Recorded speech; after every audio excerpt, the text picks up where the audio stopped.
My life could not possibly suck more than it does right now. I try not to cry and to let it go. I don't want to be this totally depressed person with a heart so broken it hurts every time I breathe. I still love him. And here's the worst part.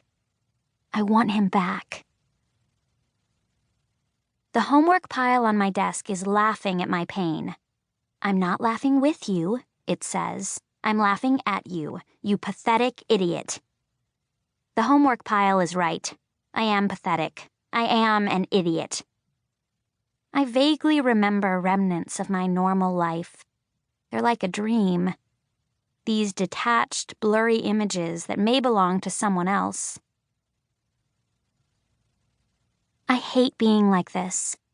And then other times I'm like, okay, Rhi, enough already, get over it. Because how can I let someone who doesn't love me anymore turn me into this person I don't even recognize? Being awake sucks. My Persian cat Snickers, aka Snick Snick, jumps up into bed with me and purrs.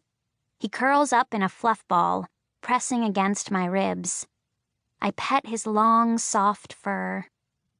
He feels sad, like me. Question: when does the pain go away?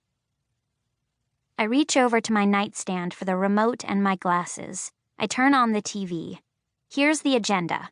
I'll watch a gazillion movies, read a huge stack of magazines I've accumulated because I never have time to read them, and snarf horrifying amounts of junk food until it's time to get up and go to school on Monday. Getting dumped is crazy times. Like, what? You're supposed to instantly turn off all your emotions just because he says it's over? You're supposed to go on with your life like nothing happened? Garden State is in the DVD player. I press play, even though I just watched it a week ago. I wish Steve were here so bad, watching the movie with me. We had this way together. I would lie against him with my cheek on his chest, feeling his heartbeat, and he would hold my hand with my fingers folded in between his. He had this way of making me feel so good by not really doing much of anything, just by being him. Question: where did all that love go? Last week, I went through the motions of school on automatic. I cried at the most random things. Someone would be pouring a glass of water and I'd suddenly feel tears running down my face. But the absolute worst was when people asked if I was okay. Because then I had to admit that it was real. It happened, and we weren't together anymore. And yeah, it got better. My stomach eventually went back to normal. I didn't cry every day. But my heart will always be broken.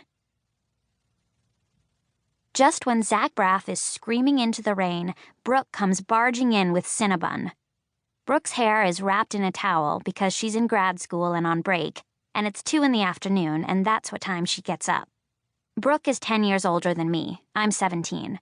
So you have to wonder what my parents, who are over 50, were thinking. She's in this endless PhD program for art history. Dad's always ranting how she'll never find a job after. But it's just what she's into, and she's not changing her mind. That doesn't stop Dad from trying to change it for her, though. He's an international currency trader, and he's all about the big bucks. As in, he wants us to get paid the big bucks when we grow up. Which is highly unlikely, considering the types of careers we want. But Dad is really stubborn. So he got this summer internship all set up for Brooke with a broker at Citigroup, where he works, hoping that she'd see the light and become someone she's not because that's what responsible adults do. But she was like, I'd rather eat dirt than expose myself to the corruption of impressionable minds. So Dad was like, okay, fine, be like that, but don't expect me to keep paying for it. Anyway, Brooke has an apartment in this sketch neighborhood uptown near Columbia where she goes, but she always stays here for breaks, since the downtown nightlife is where it's at.